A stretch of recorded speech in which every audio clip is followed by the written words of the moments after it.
નમસ્કાર, હું છું માર્ગી અને વીટીવીની વિશેષ રજૂઆત મળવા જેવા માણસમાં આપનું સ્વાગત છે.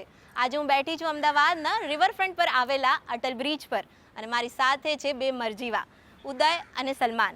ઉદય આકા મયુર ચૌહાણ અને સલમાન એટલે કે જગજીતસિંહ વાઢેર આપણી સાથે છે. ફિલ્મની સ્ટારકાસ્ટ વિશે વાત કરીએ, તેમની સાથે જાણીએ સમંદર ફિલ્મમાં શું છે ખાસ. ચાલો તેમની પાસેથી જ.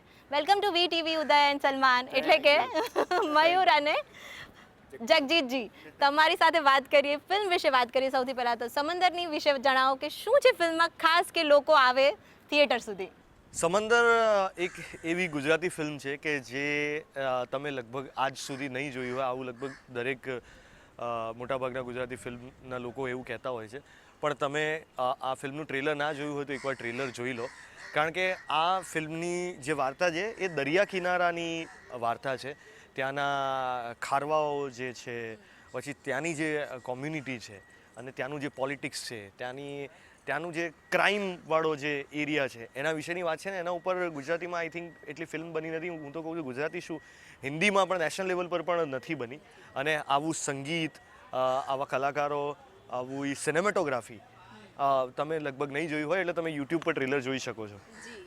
જગજીત, તમે કહેશો કે તમારું પાત્ર સલમાન, એના વિશે વાત કરીએ કે કેવી રીતે હતું, શું કેવી રીતે મળ્યું. ફર્સ્ટ ટાઈમ એટલે એવું થયું હતું કે જ્યારે આ સ્ક્રિપ્ટ લખાઈ હતી ત્યારે મને ખ્યાલ હતો કે આ પ્રકારની એક વાર્તા વિશાલભાઈ બનાવવા જઈ રહ્યા છે અને આ સ્કિલ પર બનાવવા જઈ રહ્યા છે. મને એ ખ્યાલ નહોતો કે I was going to be a part of this એમ. અને અચાનક પછી જ્યારે બધું ગોઠવણ થઈ અને ફોન આવ્યો કે તું સલમાન કરી રહ્યો છે એમ, એટલે એવી જ વાત હોય. કારણ કે એ અમે વર્ષોથી સાથે છીએ, એટલે પેલું હોય કે તું કરીશ કે નહીં એવું ના હોય, તું સલમાન કરી રહ્યો છે એટલે પછી મળવાનું થયું. બાકી વાર્તાનો ખ્યાલ હતો. અને હવે હું સલમાનના કેરેક્ટરની બેઝિકલી વાત કરું તો સલમાનની દુનિયા જ ઉદય અને એનું ફેમિલી છે. સલમાનનું ફેમિલી છે અને ઉદયનું ફેમિલી છે. આ જ માત્ર એની દુનિયા છે. સલમાન માટે આ સર્વસ્વ છે. ઉદય જે કંઈ પણ કરે એના ડિસિઝનમાં સલમાન સાથે જોડે ને જોડે જ હોય એ પ્રકારનો ભાઈબંધ છે. અને બહુ જ ગાઢ, એટલે કે બે સગા ભાઈઓ જેવા જ એ બંને રહે છે. એટલે બાકી વિશેષ જાણવું હોય તો આનાથી વિશેષ તો મને નથી લાગતું કે હું કહી શકીશ, કારણ કે 17 તારીખે જ ફિલ્મ જોવી પડશે. મૂવી આવી રહી છે, એટલા બંને ગાઢ છો કે તમારા માટે કોઈ હિરોઈન જ નથી ફિલ્મમાં? જરૂર જ નથી પડી? હિરોઈન છે અંદર, પણ હજુ અમે રિવીલ નથી કરીને. એનું બહુ ઇમ્પોર્ટન્ટ કી કેરેક્ટર્સ છે. જેટલા પણ સ્ત્રીના પાત્ર જેમ હોય છે પુરુષોના જીવનમાં બહુ જ મહત્ત્વના હોય છે, એમના આવવાથી પુરુષોનું જીવન બદલાઈ જતું હોય છે. એવી રીતે અમારી ફિલ્મમાં છે કે જેમના બહુ જ એ દેખાતા નથી ટ્રેલરમાં, પણ ફિલ્મમાં તમે જોશો તો તમને ખબર પડશે કે આખી વાર્તાને ડ્રાઈવ કરનારા જે કેરેક્ટર્સ છે એ જ ફિમેલ કેરેક્ટર્સ છે. અને એમાં દીક્ષા જોશી છે, રીવા રાજ છે. દીક્ષાએ કેમિયો કર્યો છે, ગેસ્ટ અપીરિયન્સ કર્યો છે. પછી રીવા રાજ છે અને મમતા સોનીનો પણ એક કેમિયો છે. પણ મારે જગજીતભાઈને કહેવું પડશે કે જો અમે જોયું કે વિજયગીરી બાવાની કસુંબોમાં તમને સુજાન મળી નહીં, સૈયર મોરીને એમાં લીલા તો લઈ ગયા, અને હવે આમાં શું છે એ મારે પૂછવું હોય તો છે કે આમાં બી ભાઈ નથી મળી રહી. સાચું કહું ને તો આ એક પહેલેથી એવો ગ્રાફ રહ્યો છે. હું પહેલાં નાટકો પણ કરતો ને, એટલે કોલેજોમાં યુથ ફેસ્ટિવલમાં જ્યારે નાટકો કરતો એ સમયે પણ એવું થયું છે કે મને કોઈક ને કોઈક રીઝનથી, એમાં સ્ટાર્ટિંગમાં એવું થતું હતું કે પહેલાં હિરોઈન મારી હોય જ નહીં, એ કોઈક મારા ભાઈબંધના પ્રેમમાં હોય કે કશે એક બીજે પ્રેમમાં હોય ને પછી છેલ્લે હું લઈ જાઉં. હવે ફિલ્મોમાં જ્યારે હું આવ્યો છું ત્યારે એવું જ બન્યું છે કે મારી પાસે કોઈ હિરોઈન હોતી જ નથી. અચ્છા, આટલા હેન્ડસમ તમને. પણ એ તો સ્ક્રીન ઉપર ને, રિયલ લાઈફમાં તો એવું નહીં હોય હે ને ભાઈ? રિયલ લાઈફમાં એવું નથી ને. રિયલ લાઈફમાં આમ તો જગજીત જોડે તો નથી. હા, જગજીત જોડે એવું કશું નથી. એટલે એ આપણે થોડું હમણાં પછી વાત કરીએ એના વિશે પછી વાત કરીશું. પણ આ સવાલ એક છે કે મારા કઝિન પણ મને ચીડવે છે કે ભાઈ હવે એક ફિલ્મ એવી કર કે જેમાં તને હિરોઈન એન્ડમાં મળી જાય. હા, ખાલી હાથે અમે આમ ના જવું પડે અમારે. ફિલ્મના ડિરેક્ટરની વાત કરીએ વિશાલભાઈ સાથેની, એમની સાથે તો તમારો આમ કહેવાય ને કે બહુ જ જૂનો નાતો છે. તો આ ફિલ્મ એમને તમને પહેલાં કહી હશે કે કદાચ તમને પહેલેથી વાર્તા ખબર હોય, તો એ કેમનું હતું આખું કે તમારા સાથે આવ્યું? એકચ્યુઅલી વિશાલ જે છે ને એ મને એવું લાગે છે કે અત્યારે ગુજરાતમાં જેટલા પણ યંગ ફિલ્મ મેકર્સ છે, એટલે અમારી એજ ગ્રુપના જેટલા પણ ફિલ્મ મેકર્સ છે, એમાં બહુ જ ઓથેન્ટિક, ઓરિજિનલ અને એમ્બિશિયસ એ વોઇસ છે વિશાલ.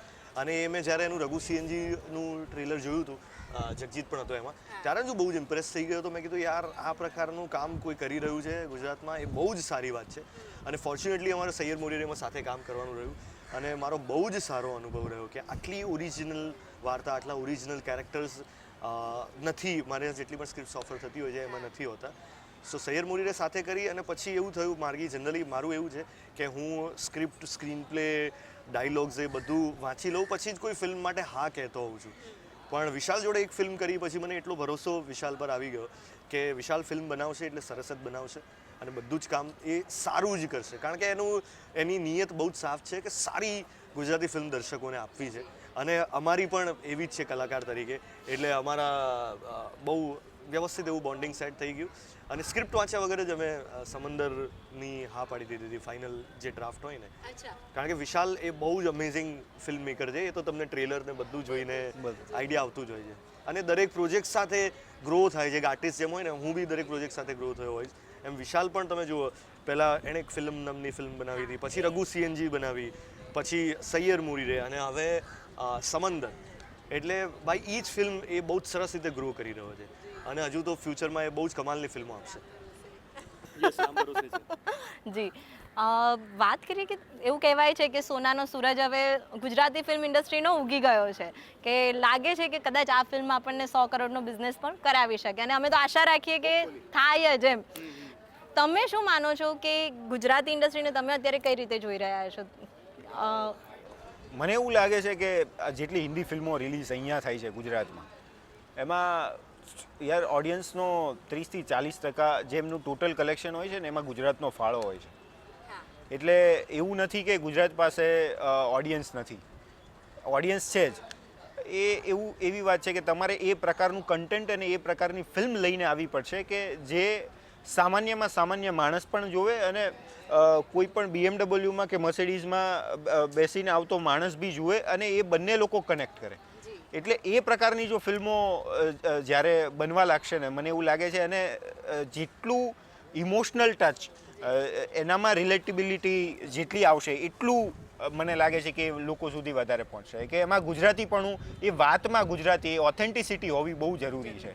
અને માથે વધાવી લેવાની વાત હોય ને તો ફિલ્મના ગીતોની, કે આમ તમે જુઓ ને કે આમ બાજુમાં ગાડીમાં બી વાગતું હોય ને ગીત, તો તમને આમ અંદર બાજુમાં તમે જતા હોય ને તમને વાઇબ આવી જાય કે વાહ યાર, માર હલેસા ચાલતું હોય ને, તો તમને આ ગીત જ્યારે તમે સાંભળ્યું હશે કે એના શબ્દો, તો તમને કેવું હતું કે ઓકે, પહેલાં તો તમારી પાસે કદાચ આવ્યું હશે આ ગીત પહેલાં, કે બની ગયા પછી જ તમે સાંભળ્યું હતું? ના, મને ખ્યાલ હતું. સમંદરનું સંગીત ગુજરાતના બહુ જ કમાલના સંગીતકાર કેદાર ભાર્ગવ કરી રહ્યા છે અને જેમણે બહુ જ બધા સુપરહિટ ગીતો આપ્યા છે.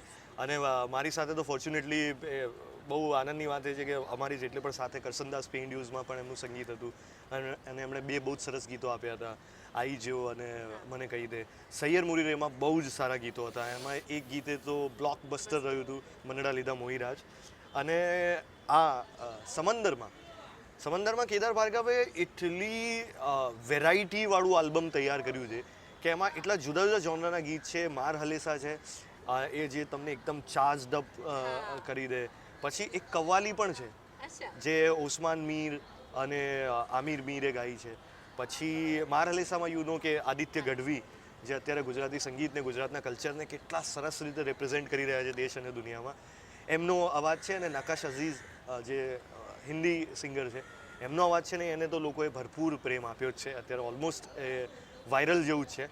અને બીજી એક મજાની વાત એ છે કે બી પ્રાક, કે જે નેશનલ લેવલના બહુ જ કમાલના સિંગર છે, એ સૌ પ્રથમવાર એક ગુજરાતી ગીત ગાવાના છે અને એ ગીત સમંદરમાં આવવાનું છે.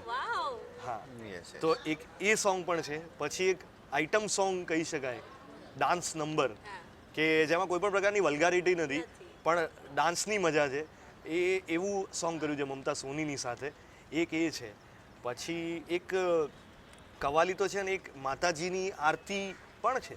હા. અચ્છા, એના પર બી સોંગ છે. હા, યસ યસ. એટલે એટલી વેરાયટી વાળું આલ્બમ તૈયાર કર્યું છે કેદાર ભાર્ગવે કે એ આખું જ્યારે એનું જ્યુક બોક્સ બહાર આવશે તો લોકોને બહુ જ મજા પડી જશે. મમતા સોની વાળા આઇટમ સોંગની વાત કરી તો એનું શૂટિંગ કેવું રહ્યું, ક્યાં થયું હતું? એનું શૂટિંગ એ શૂટિંગમાં એને નહીં ખ્યાલ હોય કારણ કે એ તો જલસામાં જ હતા એમ. એ બેસીને આપણે જોયું છે બધું. હું સ્ટેપ્સ જોતો હતો કે યાર શું સ્ટેપ્સ છે ને એવું બધું હતું. અને મારું કેરેક્ટર એવું છે કે એ શાંત છે અને એને આ બધી આમ માતાજી કો અને આ બધા જલસામાં એવું છે કે ભાઈ હું બેઠો છું તું આગળ જા એમ. એટલે સપોઝ તું કર જલસા. શોલેમાં બચ્ચન સાહેબનું કેરેક્ટર કેવું છે કે એ હા, પોતાની કામથી કામ અને ધર્મેન્દ્ર કેવા મોજીલા છે તો એવું મારું કેરેક્ટર એ ટાઈપ એવું જ કંઈ. એટલે શૂટ છે ને પોરબંદરના એક ખબર નહીં એ બહુ જ મહેલ હતો એ લગભગ. મહેલ હતો પહેલા હા, પહેલા. અને એ પછી હવે લગભગ એ કોલેજ છે હા. જ્યાં સુધી હું ભૂલતો ના હોઉં. એ કોલેજ છે અને એની હાર્ડલી બહુ જ મહેનત પછી એમને પરમિશન મળી હતી. એવું સાંભળવામાં આવ્યું હતું કે સંજય લીલા ભંસાલી અને ઘણા બધા બોલિવૂડના મોટા મોટા ડિરેક્ટર્સને એ કોલેજની અંદર શૂટ કરવું હતું અને ફોર્ચ્યુનેટલી અમે કરી શક્યા. આ ગીત અને જે સુંદર એ લાગી રહ્યો છે આખો સેટઅપ અને અમારા જે પ્રોડક્શન ડિઝાઇનર છે જય સિવારા એમણે મસ્ત કામ કર્યું છે કે એક કોલેજને એક આખો આમ મહેલ જેવું અને એક જલસો જ્યાં થાય ને એવું પ્રોપર આખું સેટઅપ બનાવી દીધું એમ. એટલે શૂટિંગમાં બહુ જ મજા પડી છે અને ત્યાંના લોકલ લોકો અને બીજા લોકો પણ આવેલા અને એ લોકો જોડે પણ થોડો ડાન્સ ને એ બધું કરાવ્યું.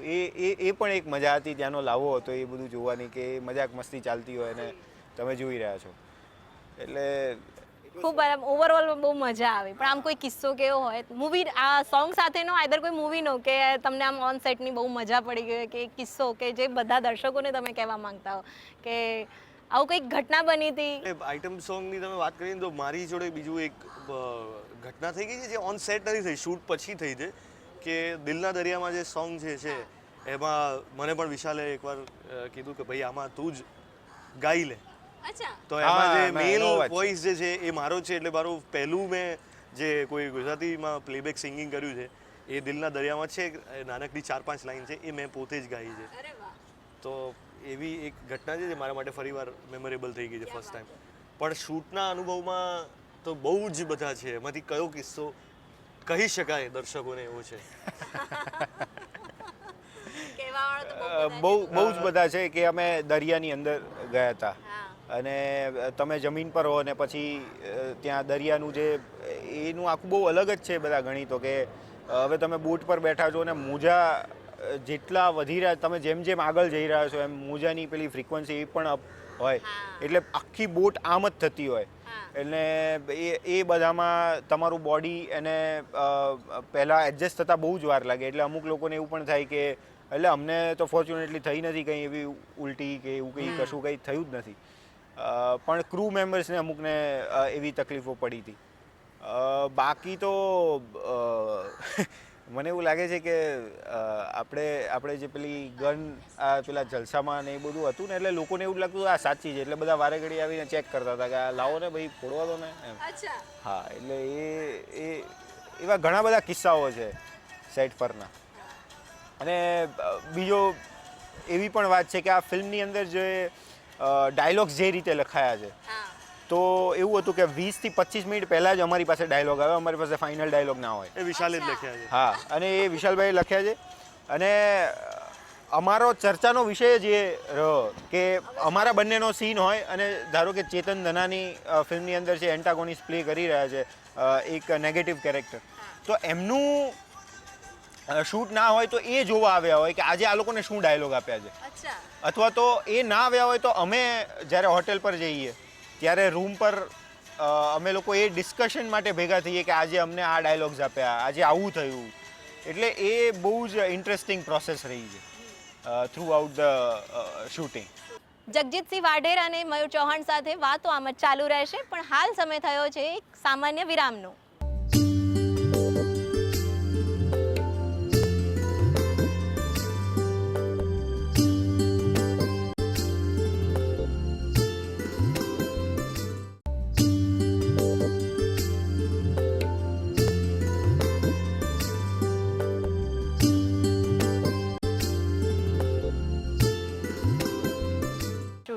કેટલા દિવસ ચાલ્યું હશે આનું શૂટ અને તમે લોકો કેટલા દિવસ પોરબંદર રહ્યા? 45 દિવસ, ઓલમોસ્ટ 45 ડેઝ અમે લોકો પોરબંદર હતા અને ખૂબ મજા કરી. અને પોરબંદરમાં અમને શૂટ કરવાની બહુ જ મજા આવી. ત્યાંના લોકો બહુ જ કોઓપરેટિવ હતા અને અમને એવું લાગતું હતું કે સ્ટુડિયોમાં અમે શૂટ કરી રહ્યા છીએ. એટલા કોઓપરેટિવ ત્યાંના લોકો હતા અને એ લોકો બહુ જ ખુશ હતા, રાજી આમ તો હતા. લાઈવ લોકેશન જ હતું ને બધા જ? આમ હા, લોકેશન તો બધા લાઈવ તમારા લોકેશન છે. સેટ નથી બનાવ્યો કશાનો. બોટ છે, બોટ ઓરિજિનલ છે અને જે હવેલી તમને કીધી એટલે બધા જ ઓરિજિનલ લોકેશન છે. ઓફકોર્સ એના પર જે શણગારવાનું કામ કર્યું છે એ જયભાઈએ કર્યું છે. બાકી લોકેશન બધા ઓરિજિનલ છે. દરિયો પણ ઓરિજિનલ છે, VFX નથી. હા. લોકોની અમુક એવી કમેન્ટ આવી રહી છે, પેલા યુટ્યુબમાં પણ અમે જોતા હોઈએ તો, કે ભાઈ VFX બહુ સુંદર કર્યું છે, ખબર જ નથી પડી રહી. એટલે આપણને એમ થાય કે ભાઈ આ બધું ઓરિજિનલ જ છે. કશું VFX છે જ નહીં. તો આમ બહુ ટાઈમ પછી એવી બી મૂવી આવી છે કે આમ છે ને પેલો 70-80 નો અમિતાભ વાળો જે દાયકો હોય ને, અમને આમ એવી ફીલ આવે કે બે હીરો છે અને માં એક સ્ટાર્ટિંગમાં બતાવી છે તમે, તો આમ એવું શું ખરેખરમાં એ વાઇબ છે એ પાછી આવી રહી છે કે જે લાગે છે? એટલે એ દાયકો તો મને નથી ખબર, પણ અમુક ઇમોશન્સ જે હોય છે એ બહુ ટાઈમલેસ હોય છે. એ તમે 50ના દશકમાં એ કહો કે 60ના દશકમાં કહો, 70, પણ એવું ઇમોશન જે છે એ આ ફિલ્મની અંદર બહુ એવા છે. મિત્રતાના ઇમોશન હોય કે મમ્મી પપ્પાના હોય કે પછી શું કહેવાય, એક પાવર સ્ટ્રગલ જે હોય એ 90sમાં પણ કહેવાય છે, 2000માં પણ કહેવાય છે અને હમણાં પણ આઈ થિંક ગેંગસ્ટરની ફિલ્મ રિસન્ટલી જે બની છે, KGF સપોઝ તમે કહી લો કે પુષ્પા કહી લો સાઉથની, એ પણ તમે જોશો તો ઇમોશન્સ છે અને આ જ બધા છે. પાવર સ્ટ્રગલ, નાના માણસ કેવી રીતે ખોટા માર્ગે અથવા જુદું કરીને ક્રાઇમના રસ્તેથી એ ટોપ ઉપર પહોંચે છે અને રૂલ કરે છે, એ બધી વાર્તાઓ પણ તમને એવું જ કહેશે. ઇવન અલ્લુ અર્જુનના મેં અમુક ઇન્ટરવ્યૂઝ જોયા હતા તો એ પણ એવું જ કહેતા હતા કે આ 90sનો જે જોનરા જે હતો ને એની અંદર બધા જ ઇમોશન્સ રાખ્યા હતા કે જે ઇન્ડિયન ઓડિયન્સને, આપણા ભારતીય દર્શકો છે કે એમને ગીતો પણ ગમે છે, એમને લવ સ્ટોરી પણ ગમે છે, એમને મમ્મી સાથેનું જે ઇમોશન્સ હોય, પારિવારિક ઇમોશન્સ હોય અને વિલન સાથે મારામારી હોય, એ બધું જ ગમે છે. તો અમે પણ એક એવી ફિલ્મ બનાવી છે કે જેની અંદર તમામ પ્રકારના ઇમોશન્સ. આમ એ ખરેખર એવું લાગે કે જે સાઉથની મૂવીઝ છે જે આપણે જોતા હોઈએ ને એના પછી આનું ટ્રેલર નહીં જોઈએ ને તો અમને આમ એવી આમ ગટ ફિલિંગ આવે કે યાર વાવ, આ એક છે કે જે આપણને એ સુધી પહોંચાડી શકે છે કે જ્યાં આપણે જરૂર છે ગુજરાતી ઇન્ડસ્ટ્રીને પહોંચવાની. ફિલ્મ છે આ જ ટાઈમ લાઈનની છે, 2024ની ટાઈમ લાઈન. હા, કંઈ આમ બેક નથી બતાવેલું એટલે હા છે તમે હા બચ્ચાથી મોટા થતા બતાવ્યા છે. યસ.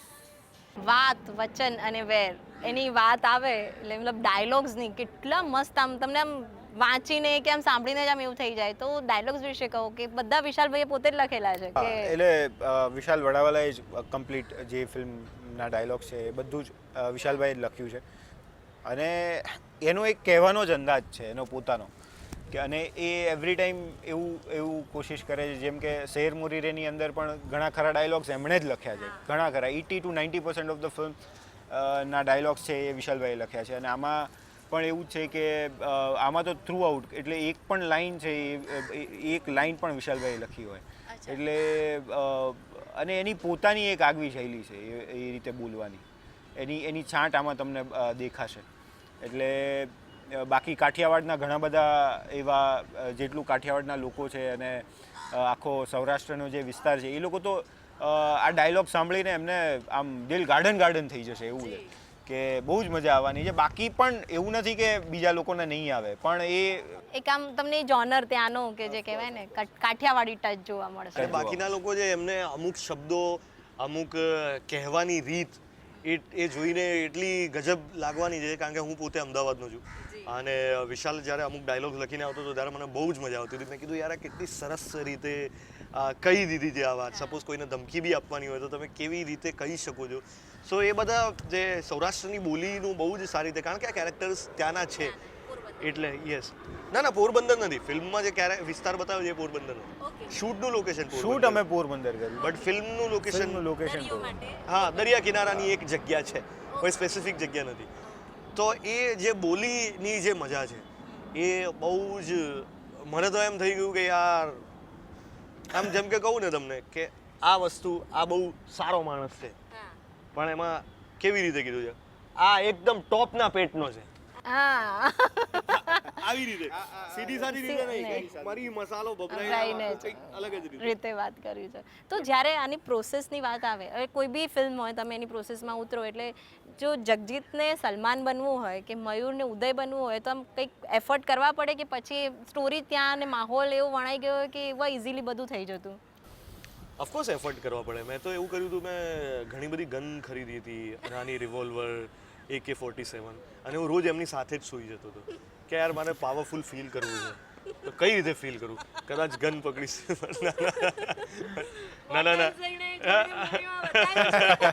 બસ એવું જ યશ કેરેક્ટર જ લખાયું હતું મારું કે ગુંડાઓ ભાઈ આવા જ હોય ના હું મજાક કરું છું એવું નહીં પણ જે જનરલી જે પ્રોસેસ થતી હોય છે કેરેક્ટરાઇઝેશનની અમે વર્કશોપ્સ પણ કર્યા હતા એક્સેન્ટ પણ કામ કર્યું છે જે અમારું હોમવર્ક હતું એ અમે કર્યું હતું અને અમે સાથે મેં અને વિશાલે તો કામ કર્યું જ હતું એટલે એક ટ્યુનિંગથી અમે ઉદયનું કેરેક્ટર બિલ્ડ કર્યું હતું બસ એવું જ કે એ વર્કશોપ ને એ બધું જે જનરલી થતું હોય છે એ જ બધું કર્યું છે એમ એટલે એમાં કશું અમે આવું કંઈ 15 દિવસ કે 20 દિવસ રૂમમાં પુરાઈ જવું કે અમે દરિયાની અંદર કંઈક સબમરીન લઈ લીધી અને ત્યાં અંદર રહ્યા એવું અમે કંઈ કર્યું નથી એક મહિનો એક કામ કરીએ આપણે દરિયામાં રહીને આવીએ પણ એવું થાય કે એ છાંટ તમારી અંદર રહી જાય કે તમારામાં થોડો ઉદય કે સલમાન રહી જાય અને મતલબ તમારી વાત કરવાની છટા હોય કે કંઈ બી તમારા જીવનમાં એ કંઈ ઉતર્યું છે એવું કંઈ થાય મને એવું લાગે છે કે C when you play the character તમે કોઈ પણ એક કેરેક્ટર પ્લે કરો ને ત્યારે એની અંદર તમારી પોતાની જે જાત છે ને એના કંઈક એની છાંટ કંઈક એની પોતાની એક સ્ટાઇલ હોય ને એ રહી જ જતી હોય એટલે એ 5-10% તો કંઈક ને કંઈક કોઈક રીતે કોઈ એક્ટરમાં રિફ્લેક્ટ થતી જ હોય એવું બને નહીં કે એ તમારી જાત ના રિફ્લેક્ટ થાય એમ એટલે તમારા નજીકના લોકો એને ક્યારેક અંદાજો આવી જાય કે અચ્છા આમાં આ છાંટ છે પોતાની કંઈક છાંટ છે અને એ હોવી જોઈએ કારણ કે મને એવું માનવું છે કે જે કમ્પ્લીટ આ બધું લોકો માને છે ને કે આ 25 દિવસ કે 60 દિવસ પોતાની જાતને ટોર્ચર કરવી કે મને અહીંયા વાગ્યું છે તો મારે ફીલ કરવા માટે અહીંયા બ્લેડથી કટ કરવું ને પછી એને ફીલ લેવી એ મને લાગે છે કે એ બહુ ખરાબ વાતો છે અને એવું ના કરવું જોઈએ પોતાની જાતને ટોર્ચર ના કરવી જોઈએ એ બહુ જ તમારે એક્ટ કરવાની છે અભિનય કરવાનો છે તમારે એ બનવાની વાત પણ છે પણ આ અભિનય છે એવી વાત છે હા એટલે મને એવું લાગે છે કે દરેક એક્ટરનો પોતાનો અપ્રોચ હોય છે જે અપ્રોચ એમને સૂટ થાય જેવું જેમને માફક આવે એવી પ્રોસેસ એમણે કરવી જોઈએ અને મારે એવું થયું હતું કે હું પોરબંદરથી શૂટ કરીને પાછો જ્યારે અમદાવાદ આવ્યો તો ત્યારે પણ હું મારા મિત્રો જે હોય એટલે એ જે કેરેક્ટર છે કે એ રાજાશાહી એણે ઉદયના કેરેક્ટરનો એક એટીટ્યૂડ છે કે ભાઈ હું કરી દઈશ બધું એટલે અમે સ્પિરિટ એનિમલ નક્કી કર્યા હતા કેરેક્ટર ઉદયના કેરેક્ટર એ સાવજ જેવો છે અને સલમાનનું જે કેરેક્ટર છે વુલ્ફ જેવું છે વુલ્ફ પર્સનાલિટી હા કે એના માટે એની ફેમિલી જ બધું ઇમ્પોર્ટન્ટ પણ એ લાયન જે છે એ બહુ ફ્લેમ્બોયન્ટ છે અને એને પ્રોટેક્ટ કરવું ગમે છે અને એકદમ સાવજ કેવો હોય કે જે ચાલે તો એને ખબર હોય કે એ જંગલનો રાજા છે